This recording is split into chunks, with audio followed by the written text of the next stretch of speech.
Welcome to my kitchen. Today I checked on my potatoes from our own garden and they've all started to sprout, all of them. So they need to be used up or put into a different type of storage system. We don't have a cold cellar or anything like that, so they've just been under a bed in a spare room. It's Christmas, and like a lot of people, we're gonna have a house full of guests.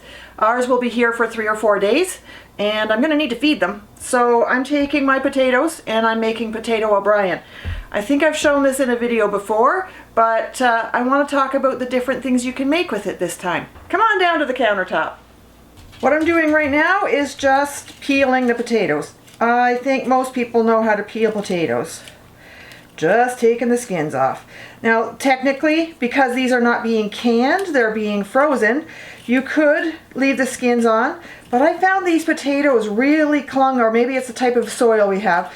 The dirt really clung to these, and I don't want dirt in my food. So although it's good for us in some ways to be exposed to the microorganisms in our soils, I don't want to be eating it. This will have to do. Now, potatoes O'Brien is something you can buy in the grocery store. They're available, I know they're available at No Frills in a bag in the freezer, and they're like $10 or $12 or something.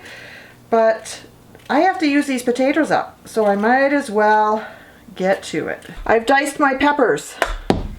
With the help of my amazing husband, we have all these potatoes diced, and we work together on the onions.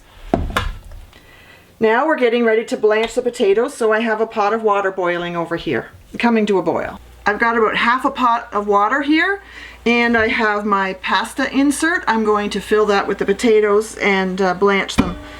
I'll show you how to do that in just a minute. With diced potatoes, you should blanch them for 4 to 8 minutes, depending on the size of your potato pieces.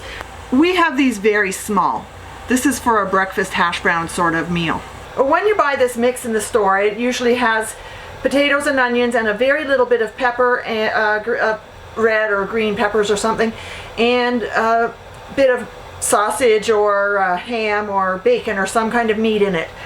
We're not putting meat in ours so that we can maintain its versatility.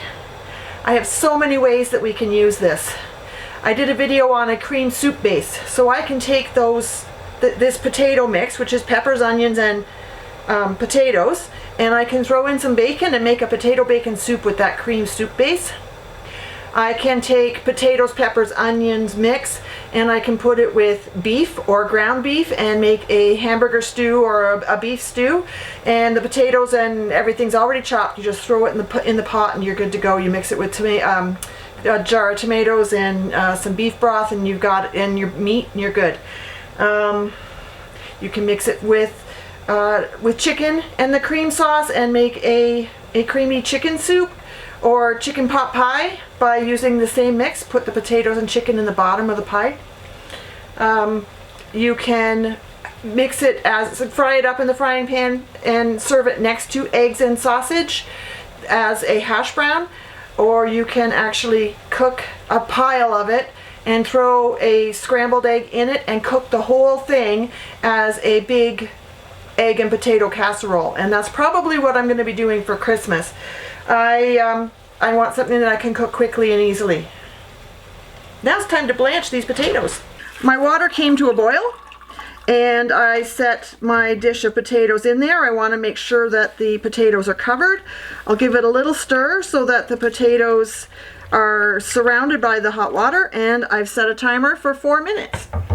While I'm waiting for this first batch, I'm going to set up a sink or a large bowl full of cold water. If you don't blanch your potatoes and you put them in the freezer, they may turn gray or black, and they probably will mush. They don't freeze well unless you've blanched them first. I don't know if it's got something to do with the surface tension or exactly what it is, but they really do benefit from having a blanching.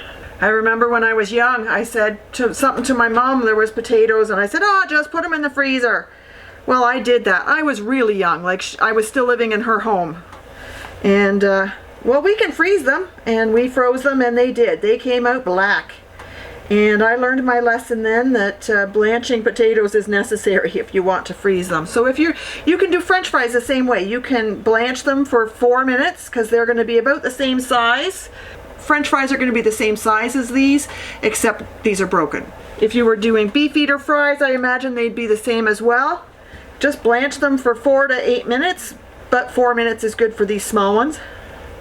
I'm still waiting for this to come back to a boil. My timer only has a minute left on it, but this isn't boiling yet. So they're just coming to a boil now. I have added another minute to my timer. I'm going to let that strain out, and I'm going to take that straight to the sink, where I have a bowl of ice water waiting. Okay, so this is still hot. There are ice cubes in there. And I washed the sink thoroughly before I started. Gave it a good sanitizing. Okay. Since my large bowls are all in use, I'm going to strain them out and put them in my turkey roaster. I need the large size.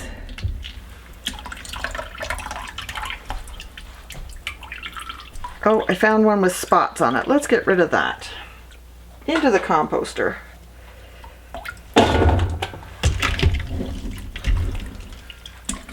Leave the ice cubes behind, please. So here we have the potatoes. They're not completely cool yet, but they're cool enough to touch now. I'm going to, according to what your taste preference is, as much onion or as little onion as you like, as much pepper or as little pepper as you like, the quantity that you need to put away for your family or for your event.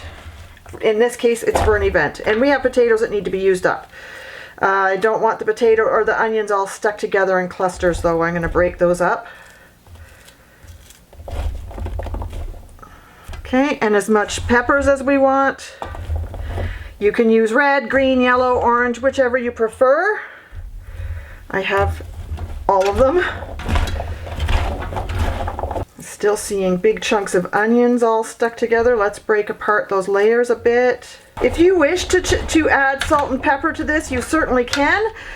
We prefer to add the seasoning as we're using it, so that if we're putting soy sauce on it or we're putting beef broth on it, we're not over salting it. Oh, this is a big piece. I'm very grateful to have had my husband's help today. That was awesome. He chopped all the potatoes and he chopped half the onions. That is a great help. Now that that's all done and ready to go, I'm going to transfer everything onto a cookie sheet lined with parchment paper. If you don't use parchment paper, it tends to stick to the pan when it freezes. So using a cookie sheet allows me to pick them off, move them to storage later. I'm going to flash freeze these, and that means I'm putting them in the freezer flat like this, letting them freeze, and then breaking them off later and putting them in a freezer bag. Now this is only about 1/3 of what I'm creating today, but this is the basics of the whole thing. For a lot of people, that would be $20 worth if you buy that in the store. That is $10. That is $10. And I paid $1.99 for the peppers off of the reduced rack, and I paid $1.99 for the onions off the reduced rack, and the potatoes I grew myself, so they were free. But if you have potatoes that are going bad in your cupboard or whatever, this is a great way to preserve them too, so you don't lose the use of them. It just requires a little bit of effort. Okay, into the freezer we go. Thanks for hanging out with me today while I made potatoes O'Brien for my freezer. Be sure to come back tomorrow while I show you how to make that potato soup that I was talking about. See you tomorrow, guys.